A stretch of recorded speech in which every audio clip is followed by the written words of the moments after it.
quero falar com você hoje sobre o tema Onde mora a sua confiança? Jó capítulo 38, versículo 1 diz o seguinte: Então o Senhor respondeu a Jó do meio da tempestade. Então o Senhor respondeu a Jó do meio da tempestade. Que o Senhor nos abençoe com a sua palavra e que ela mude algo dentro de nós essa noite em nome de Jesus. Uma das coisas que a gente precisa reconhecer num tempo como esse é que estamos vivendo um período de incertezas. Nós estamos num período de dúvidas, de incertezas. E em períodos como esse, fazer qualquer estimativa a longo prazo é muito difícil. Num período de incertezas como esse que nós estamos vivendo por causa do coronavírus, fazer planejamento, seja ele o mínimo possível, se torna um desafio muito grande. E por isso, ter confiança no que a gente não consegue ver é um grande desafio também. Quando a gente pensa nesse desejo de controlarmos tudo o tempo inteiro, por mais que você diga que não, mas todo homem tem o desejo de ter o controle da sua vida. Quando alguma coisa diferente acontece do que nós tínhamos planejado, muitas vezes aquilo nos pega sem plano B, sem capacidade de administrar com o imprevisto. E eu lembro de uma citação de um pastor americano. Ele dizia o seguinte, que o maior pesadelo de um homem viciado em controle é a insegurança. O maior pesadelo de alguém que quer controlar a sua vida inteira, que quer ter o controle, que quer ter as rédeas da vida de ponta a ponta, dia após dia, o maior pesadelo para alguém desse tipo é viver o que nós estamos vivendo.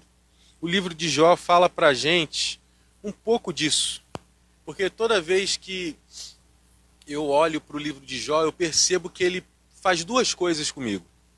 A primeira coisa que o livro de Jó faz comigo, talvez faça com você também, é que ele me ensina que ora, seja lá qual for a hora, agora ou mais tarde, todos nós caminhamos por lugares de insegurança. Todos nós. Em algum momento da nossa vida a gente tem que enfrentar momentos de incerteza. Momentos onde todo o planejamento foge do nosso controle. E isso acontece no livro de Jó, por exemplo, quando a gente aprende aqui que coisas ruins acontecem com pessoas boas. Esse é um dos grandes dilemas do livro de Jó. O seu diálogo, por exemplo, com seus amigos, logo depois de Jó perder tudo o que perde, ele perde família, ele perde os seus bens, ele perde a sua saúde, ele perde o seu prestígio, porque o início do capítulo 1 diz que ele era um dos principais do Oriente. Jó perde tudo. E chega um momento onde seus amigos se aproximam dele e eles começam a interrogar Jó dizendo: o que foi que você fez, Jó? Conta para mim o que você aprontou. Porque coisas ruins não podem acontecer com pessoas que são pessoas que são fiéis a Deus. E o livro de Jó mostra para a gente que isso é um engano. Coisas ruins acontecem com pessoas boas. Coisas ruins acontecem com pessoas que são fiéis a Deus.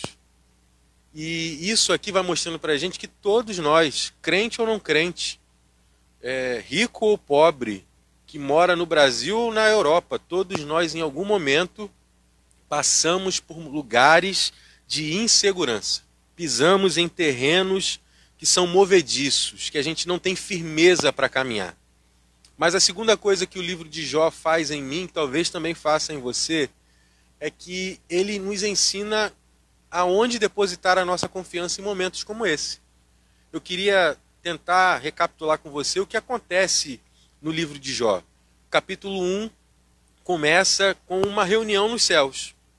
Sem que o Jó saiba, sem que ele tenha sido convidado, acontece uma reunião no céu sobre a vida de Jó. A Bíblia diz que Satanás se achega entre os filhos de Deus e ele, então, se achega ali naquela assembleia solene e Deus pergunta para Satanás dizendo, ele fala assim, você tem visto o meu servo Jó, servo bom e fiel, se desvia do mal?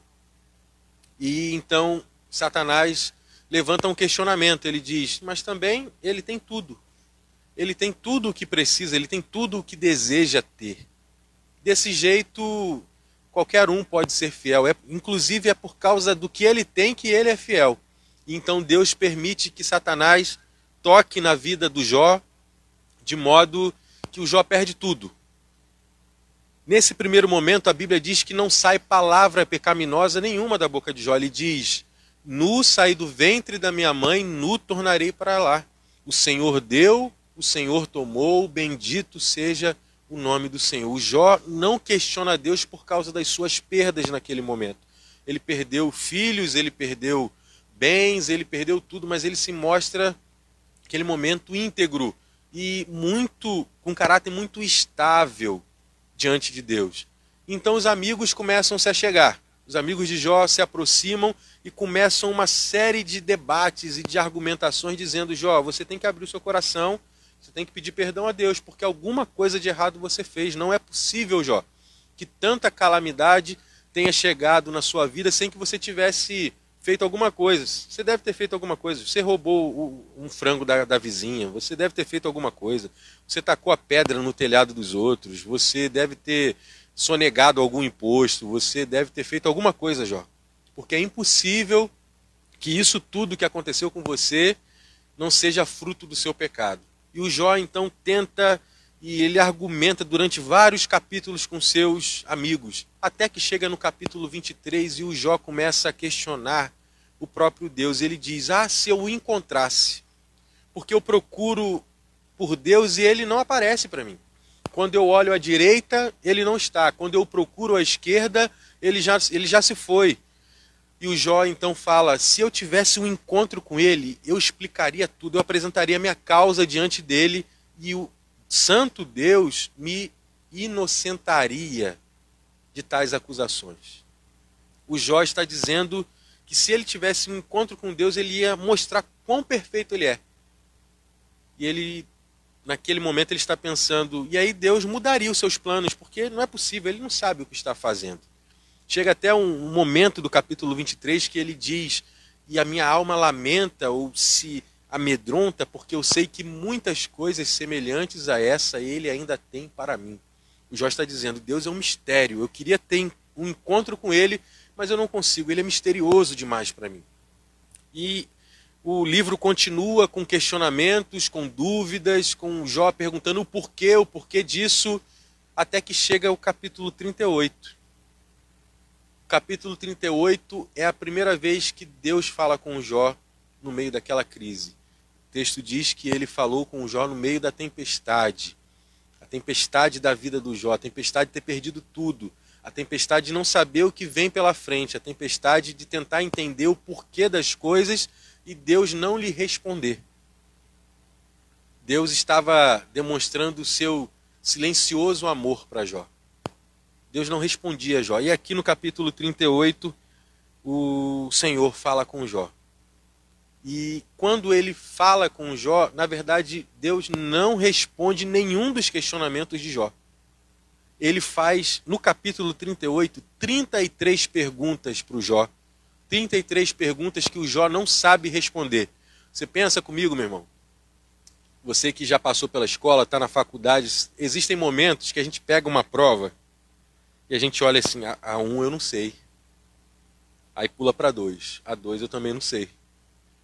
E dependendo do seu comprometimento em ter estudado para aquela avaliação, você vai pulando, vai descobrindo que não sabe nada daquilo. É mais ou menos isso que o Jó está vivendo. Deus pergunta a primeira, eu não sei essa. A segunda eu também não sei. A terceira eu também não sei. Jó não responde nenhuma das 33 perguntas que Deus faz apenas no capítulo 38, porque no capítulo 39 tem mais perguntas.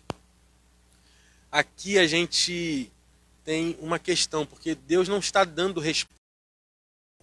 Uma vez eu li num livro Inclusive foi mês passado, estava lendo um livro que falava sobre o caminhar com Deus e o pastorear uma igreja no meio do sofrimento.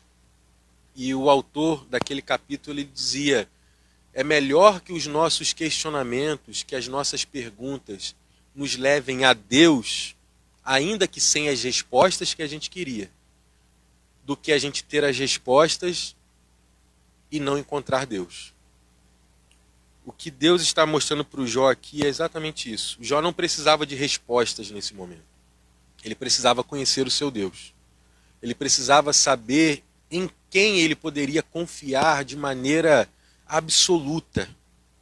E aqui, para mim, fica muito claro que Deus está ensinando algumas coisas para o Jó que fazem muito sentido para nós num momento como esse. Eu percebo que Deus está ensinando para o Jó o porquê ele pode confiar nesse Deus que de vez em quando não faz o que a gente espera que ele faça.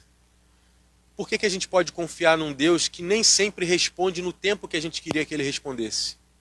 Por que a gente pode confiar num Deus que é misterioso, que tem caminhos mais elevados do que os nossos, que tem propósitos que nós não conseguimos discernir de forma completa e absoluta? Por que podemos confiar num Deus assim? Deus ensina para o Jó, e eu percebo aqui pelo menos 3 razões por que podemos confiar num Deus, nesse Deus da Bíblia, no Deus que é o nosso Senhor, o Pai do nosso Senhor Jesus Cristo. Por que nós podemos confiar em Deus? Em primeiro lugar, porque Deus sabe de coisas que nós não sabemos. Versículo 4 diz: onde você estava quando eu lancei os alicerces da terra? Responda-me, se é que você sabe tanto. Deus está sendo irônico com o Jó. Ele está dizendo: Jó, você estava lá comigo? Lembra quando eu lancei os fundamentos da criação? Responda-me, onde você estava, se é que você é o sabichão da turma aqui? Aqui o Jó está aprendendo uma coisa. Existem coisas que nós não sabemos. E são muitas, muitas. Por que Deus não responde? Perguntei, por que Deus não respondeu a minha oração do jeito que eu esperava que ele respondesse? Por que Deus não falou comigo quando eu perguntei, quando eu pedi orientação para aquele questionamento? Por que o que aconteceu na minha família aconteceu logo agora? Por que não mais para frente? Por que Deus permitiu que alguém da minha família sofresse? Por que Deus permitiu que alguém da minha família fosse levado, partisse para a glória? Por que? E a gente fica nesse porquê, porque como alguém que está pensando, se eu estivesse no lugar de Deus, talvez eu faria diferente.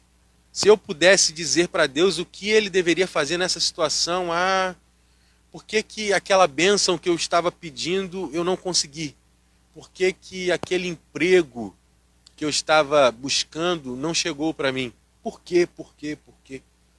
E muitas vezes a gente lança perguntas e questionamentos diante de Deus que revelam o quanto o nosso coração ainda não confia plenamente na ação poderosa de Deus. O Jó precisou ser confrontado por Deus para que ele acordasse para isso. Talvez hoje você também precise, nesse período de insegurança, de incerteza que nós estamos vivendo, na questão da saúde, da economia, de tantas outras possibilidades. O que a gente precisa entender? A gente precisa entender que Deus sabe de coisas que eu não sei. Por que isso tudo está acontecendo? Deus não poderia ter impedido? Por que isso chegou? Por que o vírus chegou no Brasil?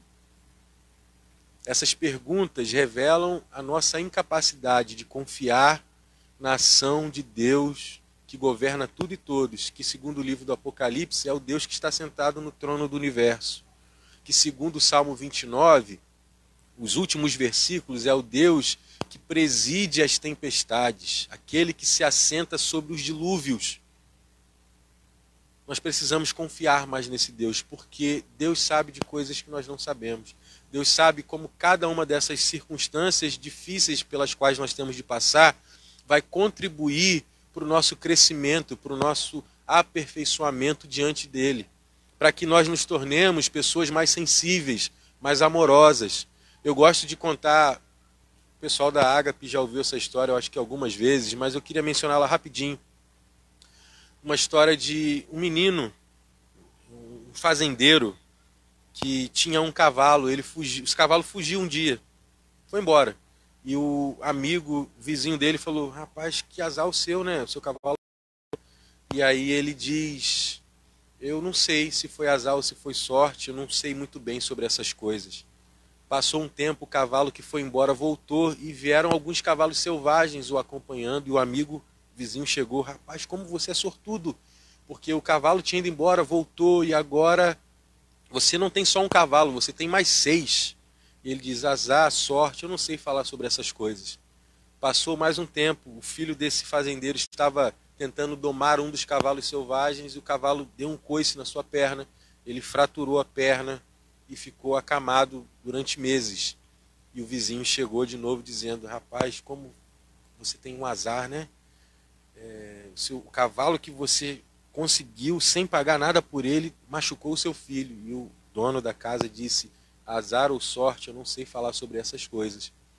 E mais à frente estourou uma guerrilha naquele povoado e o pessoal daquele grupo de guerrilheiros chegou recrutando os jovens daquela região.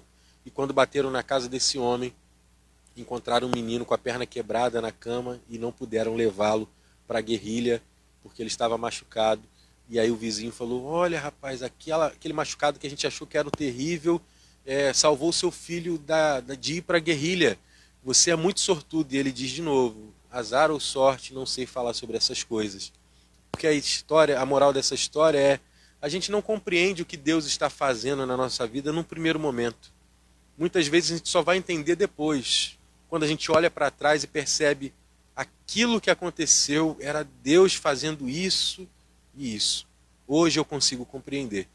Por que nós podemos confiar em Deus e devemos confiar em Deus? Porque Ele sabe de coisas que nós nunca iremos saber. Precisa confiar em Deus, meu irmão. Precisa depositar o seu coração, a sua confiança e encontrar paz em saber que existe um Deus que sabe mais do que você. Que sabe de tudo. Que controla todas as coisas, que governa todas as coisas, que é soberano sobre a sua história e sobre a minha vida também. Precisamos confiar mais nesse Deus, porque Ele sabe de coisas que nós não sabemos. Segunda lição desse texto é que Deus vai a lugares que nós não podemos ir. No versículo 16 diz o seguinte: você já foi até as nascentes do mar, ou já passeou pelas obscuras profundezas do abismo? Deus está perguntando para o Jó: Jó, você conhece esses lugares inacessíveis? Você já foi lá? A única resposta que o Jó poderia dar para isso é: não, eu nunca fui. Aqui a gente também tem essa compreensão de que a nossa presença não é tão indispensável para algumas coisas. Deus vai a lugares que nós não podemos ir. Esse período de reclusão, de quarentena, saber disso e crer nisso é algo fundamental, porque nós estamos distantes de pessoas que nós amamos tanto. Eu estou distante dos meus pais, não posso estar o tempo inteiro lá como eu gostaria. Talvez você esteja distante dos seus pais, dos seus avós. E de vez em quando isso bate uma preocupação no nosso coração, porque a gente pensa: como que vai ser? Eu não vou poder estar lá, eu não vou poder estar lá, eu não vou poder estar fazendo aquilo. E se eu não conseguir chegar junto, e se eu não conseguir estar presente para que aquilo aconteça? Deus está dizendo para a gente: acalma o coração, eu consigo estar em lugares que você não consegue. Deus é onipresente. Não é que Deus está em alguns lugares só porque a gente não pode estar, é que Deus está em todo lugar. Deus está quando nós estamos, Deus está quando nós não estamos, Deus está cuidando de todas as coisas. Eu me lembro dos evangelhos quando Jesus está andando por alguns lugares e um centurião chega dizendo: Jesus, venha comigo, porque eu preciso que o Senhor cure o meu servo está doente. E Jesus então se propõe a ir, mas chega um momento em que aquele centurião romano ele diz: Jesus, não precisa nem ir. Uma palavra que o Senhor der daqui eu creio que o meu servo será curado. Jesus diz, nem em Jerusalém encontrei uma fé tão firme, tão grande quanto essa. Esse texto mostra para a gente que Jesus faz as coisas à distância. Nós estamos tendo que nos reunir à distância, mas a palavra de Jesus alcança lugares que nós não conseguimos ir. Então, uma outra razão para que o seu coração seja acalmado, esteja em paz, que você encontre paz e alegria nesse período, é de saber que Jesus está em lugares que você não pode estar. Talvez você esteja preocupado com alguma situação financeira. Jesus está em lugares que você não pode estar, meu irmão. Talvez você esteja preocupado com tantas coisas, com tantas questões. Jesus vai a lugares que nós não podemos ir. Isso precisa nos tranquilizar. Isso precisa fazer com que a gente diga, Senhor, eu descanso em Ti. Eu não carrego sobre mim nenhum fardo, nenhum jugo de preocupação, porque eu sei que o Senhor, segundo o profeta Isaías no capítulo 64, é o Deus que trabalha por aqueles que nele esperam. Esse é o nosso Deus, é o Deus que vai a lugares que nós não podemos ir. Mas a terceira lição desse texto é de que Deus pode fazer coisas que nós não podemos. Versículos 31 e 32 diz o seguinte: você pode amarrar as lindas Pleiades, pode afrouxar as cordas do Órion, pode fazer surgir no tempo certo as constelações. Deus está perguntando, Jó, olha as estrelas. Está dizendo, você pode organizá-las no céu, você pode dar ordem a elas, você pode trazê-las à existência, você pode fazer uma estrela nascer, você pode fazer uma estrela deixar de existir. O que Deus está dizendo para o Jó, existem coisas que fogem do nosso controle. Não é só que a gente não sabe de algumas coisas, não é só que a gente não consegue estar em todos os lugares. A verdade é que a gente não pode fazer tudo. Não pode. Na verdade, nem devemos. Existem coisas, existem momentos que a única coisa que a gente pode fazer, e isso é muito, é esperar. Tem uma canção da banda Palavra Antiga que diz que esperar é caminhar. Quando a gente decide esperar em Deus, por confiar que Ele está cuidando de coisas que nós não podemos cuidar, não significa que nós estamos estacionados ou parados, ou sem que a gente esteja avançando. Quando nós esperamos em Deus, nós estamos avançando, nós estamos indo para o centro da vontade de Deus. E isso faz com que todas as coisas mudem de figura. Porque a minha preocupação, ela já não me toma mais de modo que eu não consigo pensar em outra coisa.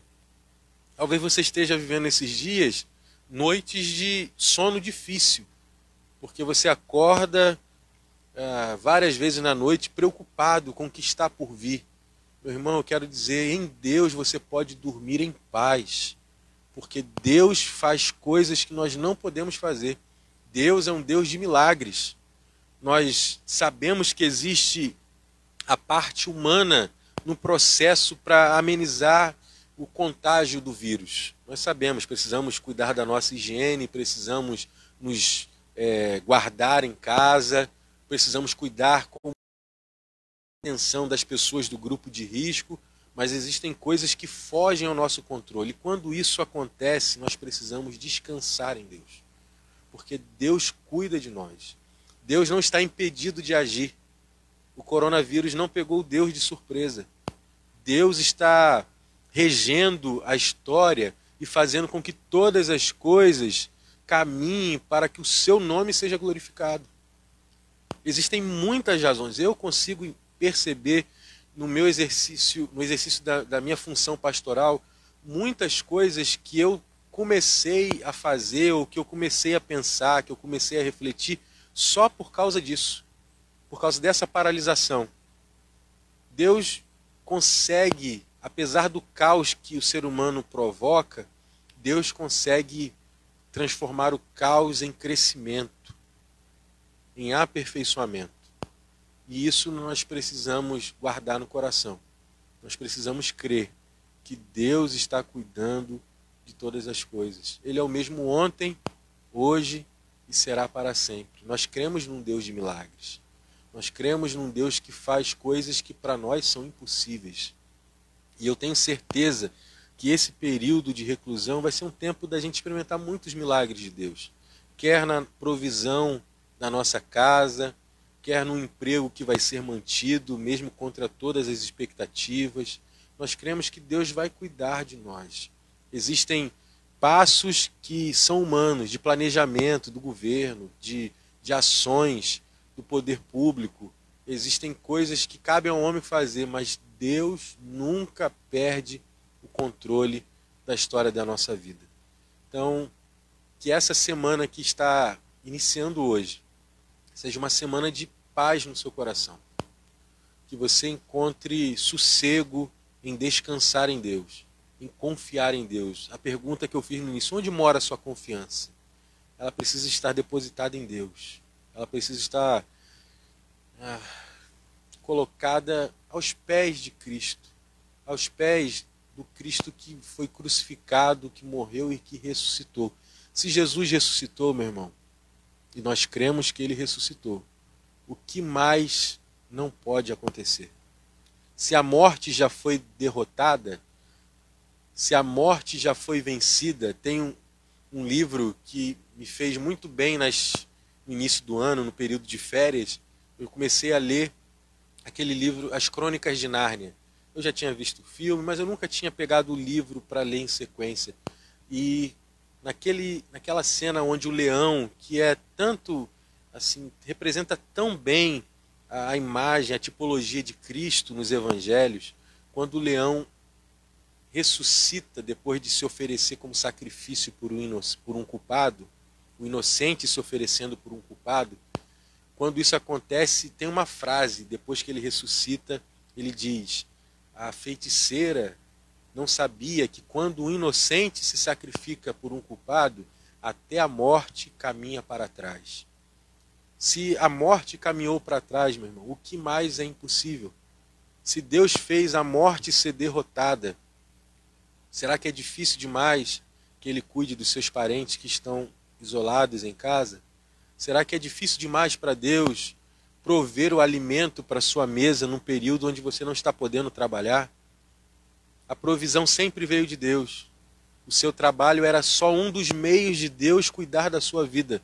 Mas Ele continua cuidando, porque Jesus diz em Mateus capítulo 6, olhem para os céus, olhem as aves do céu, elas não plantam, não colhem, não ajuntam em celeiros, mas todavia o Pai Celeste as alimenta, todas elas, todos os dias. Então, Deus está cuidando da nossa vida, Deus está cuidando da sua família. Podemos sim, devemos sim confiar em Deus, porque Ele sabe de coisas que nós não sabemos, porque Ele pode ir a lugares que nós não podemos, e porque Ele pode fazer coisas que nós nunca seríamos capazes de fazer. Creia no milagre de Deus, confie, faça a sua parte, se cuide, cuide da sua família, mas descanse em Deus, porque Ele está agindo, porque Ele sempre age. Não há um momento da nossa vida e da nossa história em que Deus não esteja agindo em nosso favor. E Ele agiu em nosso favor principalmente quando Ele nos deu o seu Filho na cruz do Calvário, para que Ele morresse pelos nossos pecados e nos desse a chance de vivermos a vida eterna com Deus. Que Jesus seja aquilo que traz paz ao seu coração nessa semana. Que você encontre Jesus no meio da tempestade, porque assim como Deus falou com Jó no meio da tempestade, Deus pode falar com você. E a minha oração é que Jesus te encontre no meio das suas dores, das suas angústias, dos seus medos, e que Ele mude a sua vida. Você nunca mais seja o mesmo, que você diga como o Jó disse no final do seu livro, no capítulo 42, e com isso eu encerro. Ele diz no versículo 2, Sei que podes fazer todas as coisas. Nenhum dos teus planos pode ser frustrado. Aí vem o versículo 5, ele diz: os meus ouvidos já tinham ouvido a teu respeito, mas agora os meus olhos te viram. Que esse período de crise contribua para que o nosso relacionamento com Deus seja aperfeiçoado, para que a nossa confiança esteja completamente depositada nas mãos daquele que pode fazer todas as coisas segundo a sua vontade, em nome de Jesus. Amém? Vamos orar? Pai, é com gratidão que nós oramos. Gratidão pela tua palavra. Gratidão porque o Senhor tem a palavra certa no momento certo para a nossa vida. Gratidão porque nós cremos que a Bíblia tem tudo a ver com a nossa vida. Tem tudo a ver com esse momento. E obrigado porque nela encontramos encorajamento, encontramos respostas, mas acima de tudo encontramos Jesus. Encontramos uma vida nova, encontramos uma nova maneira de pensar, encontramos razões para confiar no Senhor. Que o Senhor Jesus aqueça o nosso coração, nos faça cada vez mais confiantes nos teus propósitos. Ainda que a gente não entenda o que o Senhor está fazendo, ainda que a gente não consiga discernir os teus caminhos, nós sabemos que tudo que o Senhor faz é bom. É bom hoje e será bom para sempre. Louvado seja o teu nome. Que essa palavra encoraje o coração desses que nos ouvem, daqueles que irão ouvir durante a semana no YouTube ou em qualquer outra rede. Que o Senhor faça da tua palavra que saiu da minha boca nessa noite uma espada afiada e que encontre no nosso coração aquilo que ainda precisa ser lapidado. Que o Senhor faça muito além do que nós imaginamos ou conseguimos planejar hoje. Que o Senhor faça o teu propósito se concretizar na nossa vida. Para a glória do nome do Senhor Jesus. Amém e amém. Amém, irmãos? Eu queria encerrar dando um aviso. Eu mencionei isso um pouco antes da live começar. Na próxima terça-feira, às 15 horas da tarde, a Josi, minha esposa, vai fazer uma live no Instagram com a missionária Mirtes, que está em Portugal. Elas vão conversar sobre o papel da mulher no meio da crise, e elas vão fazer isso baseadas no livro de Esther. E elas incentivam você a agendar isso no seu cronograma semanal, mas também você ler o livro de Esther nesses dias aí até terça-feira, lê o máximo que você puder, para que você esteja por dentro do que elas vão falar. E eu tenho certeza que lá você vai, tendo tempo para isso, vai poder fazer perguntas e elas vão poder abençoar a sua vida através da palavra do Senhor Jesus. Que o Senhor nos abençoe, fique com Deus e receba um abraço carinhoso da nossa igreja, em meu nome, em nome da minha família, mas também em nome de Daniel e Andréia, que nos receberam hoje aqui para essa live, aqui no Espaço Monte Oreb, aqui no quilômetro 54. Que o Senhor os abençoe, em nome de Jesus. Bernardo, que está aqui com a gente também. Gabriel, que é o operador de som, de vídeo, de água, operador de tudo, né, Gabriel? Isso aí. Essa transmissão de hoje, a partir de amanhã, já vai estar no YouTube. Você vai poder compartilhar essa transmissão com um amigo, com um familiar. E se você passar pelas nossas redes sociais, dá sempre aquela curtida, faz aquilo tudo que você sabe que tem que fazer, porque isso aumenta o nosso impacto, o alcance que a gente tem na transmissão do Evangelho. Que o Senhor te abençoe, boa noite, durma com Deus e durma em paz, que essa semana seja uma semana de graça de Deus sobre a sua vida, em nome de Jesus. Amém.